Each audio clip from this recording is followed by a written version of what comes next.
Assalamualaikum warahmatullahi wabarakatuh. Selamat pagi dan salam sejahtera untuk kita semua. Perkenalkan, nama saya Debbie Yulianti Maria, dosen S1 Keperawatan Stikes Surya Global, Yogyakarta. Perkenankan, pada kesempatan kali ini saya akan membahas terkait salah satu pertemuan pada mata kuliah yang saya ampuh, yaitu manajemen keperawatan. Pada mata kuliah manajemen keperawatan ini, menggunakan metode DIA, yaitu Delivery, Interaction, dan Assessment, yang mencoba untuk berfokus pada student-centered learning, blended learning, dan diskusi kelompok serta studi kasus. Video ini dibuat untuk memenuhi salah satu persyaratan sertifikasi dosen tahun 2025, yaitu pernyataan diri dosen dalam unjuk kerja Tridharma Perguruan Tinggi atau PDD UKT-PT, khususnya pada aspek pengajaran. Mata kuliah manajemen keperawatan merupakan mata kuliah wajib bagi mahasiswa semester 6 pada program studi S1 Keperawatan Stikes Surya Global Yogyakarta. Mata kuliah manajemen keperawatan ini memiliki bobot sebesar 3 SKS selama 1 semester yang disampaikan dalam bentuk teori dan assessment berupa case study. Bahasa pengantar yang digunakan dalam penyampaian mata kuliah ini yaitu bahasa Indonesia. Mata kuliah manajemen keperawatan bertujuan untuk mengembangkan kompetensi mahasiswa dalam merencanakan, mengorganisasi, mengarahkan, dan mengendalikan sumber daya keperawatan untuk menjamin pelayanan kesehatan yang aman, efektif, dan berstandar tinggi. Pada pertemuan kali ini akan membahas tentang manajemen konflik di ruang keperawatan. Capaian pembelajaran lulusan atau CPL program studi S1 keperawatan yang dibebankan pada mata kuliah manajemen keperawatan, khususnya untuk materi manajemen konflik di ruang rawat adalah menguasai konsep dan prinsip manajemen keperawatan secara umum dan dalam pengelolaan asuhan keperawatan kepada klien di berbagai tatanan pelayanan kesehatan. Selanjutnya, untuk capaian pembelajaran mata kuliah atau CPMK pada akhir perkuliahan di pertemuan kali ini adalah merencanakan penyelesaian konflik dalam pelaksanaan asuhan pelayanan di ruang rawat. Referensi yang digunakan pada mata kuliah manajemen keperawatan ini beragam, tetapi referensi utama dalam mata kuliah ini mengacu pada buku ajar manajemen keperawatan yang sesuai dengan RPS selama 1 semester. Sistem pembelajaran mata kuliah manajemen keperawatan dilaksanakan secara sinkron dan asinkron dengan menggunakan metode pembelajaran aktif yang mengutamakan peran dan keaktifan mahasiswa dalam proses pembelajarannya. Bentuk perkuliahan sinkron dilakukan secara tatap muka di ruang kelas atau menggunakan Google Meet sebagai tools web conference. Sedangkan untuk perkuliahan asinkron dilakukan menggunakan WhatsApp group untuk memfasilitasi mahasiswa dalam berdiskusi perihal mata kuliah manajemen keperawatan dan penugasan secara mandiri maupun kelompok. Pertemuan dalam mata kuliah manajemen keperawatan menggunakan sistem blok, di mana materi teori, praktikum, dan tutorial dilaksanakan selama 2 pekan. Kemudian diakhiri dengan ujian blok. Untuk materi manajemen konflik di ruang rawat disampaikan pada pekan kedua. Evaluasi pembelajaran mata kuliah manajemen keperawatan dengan materi manajemen konflik di ruang rawat didapatkan dari 2 komponen, yaitu kuis interaktif dan penugasan kelompok sebanyak 1 kali dengan rubrik penilaian yang disesuaikan dengan masing-masing kuis atau tugas. Ujian blok dilakukan dengan memberikan soal pilihan ganda kepada mahasiswa. Bobot penilaian mata kuliah manajemen keperawatan mencakup presentasi dan partisipasi 10%, tugas kelompok atau individu 20%, ujian praktikum 30%, dan ujian tulis 40%. Demikian informasi yang dapat saya sampaikan terkait mata kuliah manajemen keperawatan, khususnya materi manajemen konflik di ruang rawat untuk mahasiswa program S1 Keperawatan Stikes Surya Global Yogyakarta. Berikutnya merupakan cuplikan dari proses pembelajaran yang saya laksanakan secara sinkron atau tatap muka di ruang kelas. Selamat menyaksikan. Bismillahirrahmanirrahim. Assalamualaikum warahmatullahi wabarakatuh. Selamat pagi semua, salam sejahtera untuk kita. Baiklah, untuk perkuliahan kali ini mari kita awali dengan membaca Al-Fatihah dan doa belajar. Bismillahirrahmanirrahim.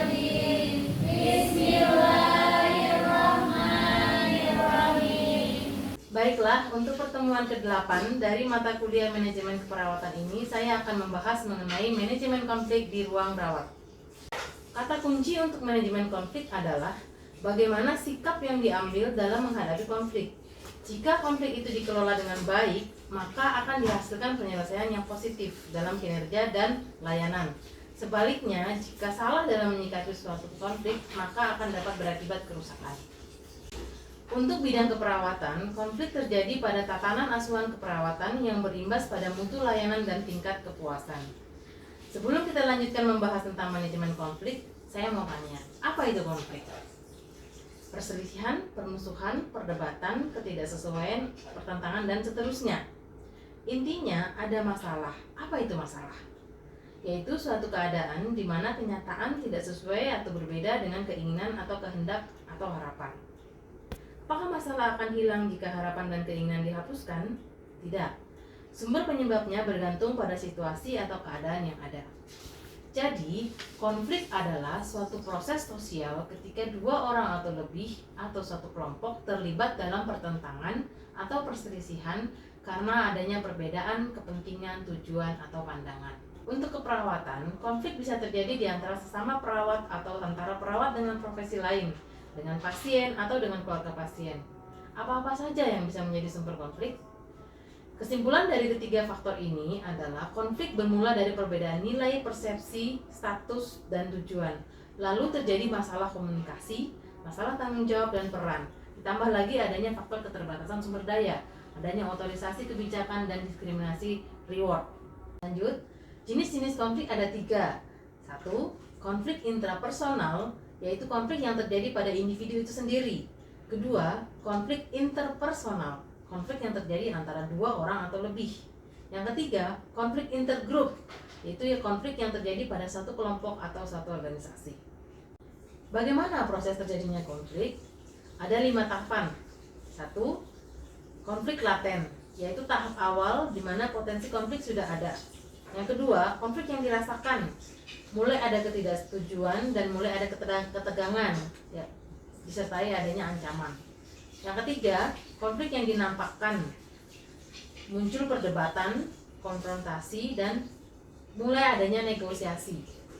Kemudian yang keempat adalah resolusi konflik, di mana dicapai kesepakatan dan ditemukan solusi untuk penyelesaian dari suatu konflik. Yang kelima, konflik aftermath, yaitu setelah konflik itu dilakukan penyelesaian, menemukan penyelesaian, maka dinilai atau ditinjau lagi dampak dan dilakukan evaluasi untuk mempertimbangkan pencegahan agar konflik tidak terjadi kembali. Next, langkah-langkah penyelesaian konflik meliputi 1. Pengkajian. Apa jenis konfliknya? Siapa yang terlibat dan bagaimana perannya? Menentukan prioritas masalah atau masalah utama. Kemudian menetapkan tujuan penyelesaian dari konflik. Jadi hasil yang akan dicapai apabila konflik itu bisa diselesaikan. Kedua, melakukan identifikasi, mencari detail masalah yang terjadi dengan mendengarkan pihak yang berkonflik dari semua yang berkonflik. Kemudian menciptakan komunikasi yang terbuka dan menghindari respon emosional.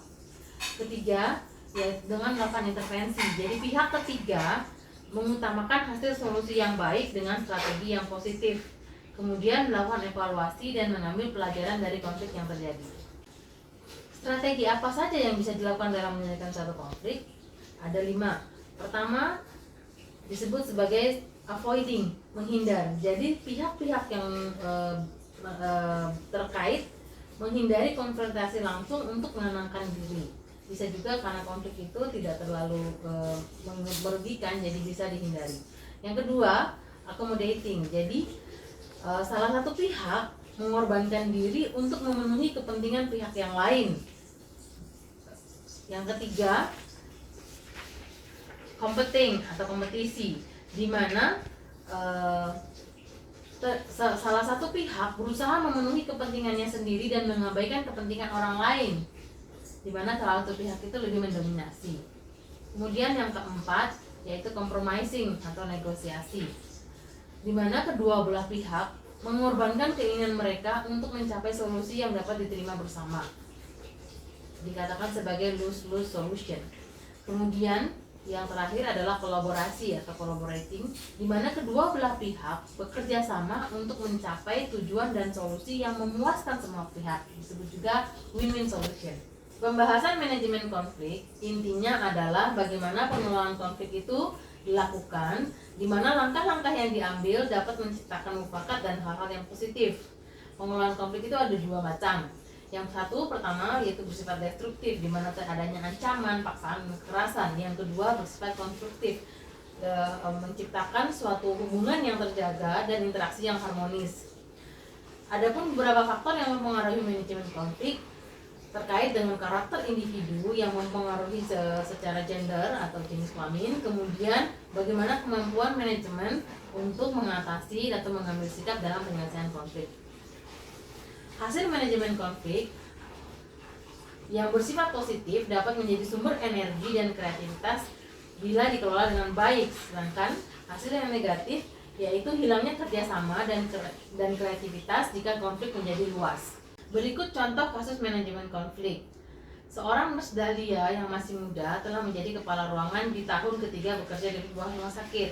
Kinerjanya sangat baik, tetapi menimbulkan komentar negatif dan permusuhan dari rekan-rekan sekerjanya. Solusi dari kasus ini adalah melakukan identifikasi masalah, di mana pemahaman dengan cara berpikir, mengatasi satu hambatan, melakukan komunikasi, dan bagaimana status itu bisa disounding atau dibagikan kepada sesama rekan sekerja Dahlia untuk disikapi dengan baik. Kedua, dampak dari kasus ini adalah hilangnya kepercayaan, terjadi penurunan tanggung jawab dan penurunan semangat kerja. Penyelesaian dilakukan dengan membina kembali hubungan dan menjalin kepercayaan, dan pada akhirnya menentukan tujuan dari penyelesaian masalah agar kinerja itu membaik dan terjadi kekompakan dalam satu tim sesama perawat. Yang keempat, strategi yang diambil dalam kasus Dahlia ini adalah dengan melakukan reorganisasi struktural, di mana terjadi perubahan sistem kepemimpinan dalam satu struktur organisasi. Contohnya dengan melakukan mutasi atau melakukan pergantian kepemimpinan. Untuk materi manajemen konflik di ruang rawat ini ada tugas kelompok. Jadi setiap kelompok ini salah satu kasus seperti Dahlia ini kemudian dianalisa, ya? Baik, Bu. Dikumpulkan sebelum ujian. Baik, Bu. Baik, dari saya, apakah ada pertanyaan? Baik. Monggo.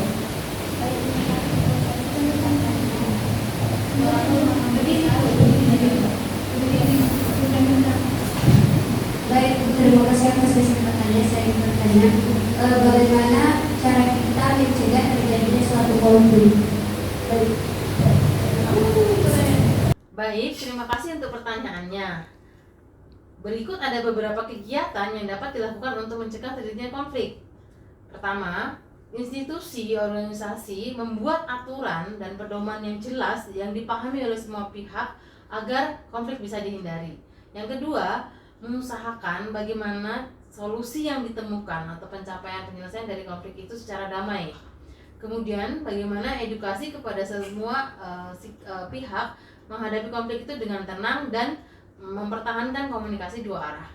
Kemudian membangun kepercayaan dengan saling mendengarkan dan melakukan klarifikasi dari permasalahan yang ditemui. Lanjut, bisa juga dengan mendiskusikan bagaimana prosedur pemecahan masalah antara pihak yang terkait dan berusaha melakukan brainstorming agar semua pihak bisa dipenuhi keinginannya. Baik, untuk yang bertanya saya memberikan satu reward, Mbak.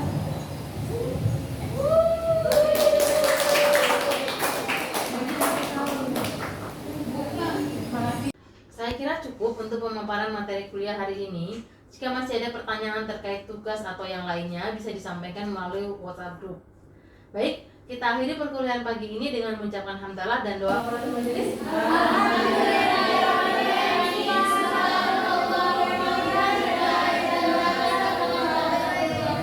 Assalamualaikum warahmatullahi wabarakatuh. Demikian deskripsi singkat serta cuplikan proses pembelajaran dari mata kuliah manajemen keperawatan yang saya ampu. Semoga dapat memberikan gambaran mengenai kinerja pengajaran yang saya lakukan pada mata kuliah Manajemen Keperawatan untuk program studi S1 Keperawatan Stikes Surya Global Yogyakarta. Saya mengucapkan terima kasih kepada seluruh pihak yang terlibat, yaitu Kemendikti-Saintek melalui Direktorat Jenderal Pendidikan Tinggi LL Dikti 5 Wilayah Daerah Istimewa Yogyakarta, serta seluruh tim sertifikasi dosen SMART tahun 2025. Tidak lupa juga saya ucapkan terima kasih kepada Stikes Surya Global Yogyakarta, seluruh jajaran pimpinan, rekan sejawat, dosen, dan rekan-rekan mahasiswa. Demikian yang dapat saya sampaikan. Mohon maaf apabila terdapat kekurangan dan kesalahan dari saya. Sekian dan terima kasih. Assalamualaikum warahmatullahi wabarakatuh.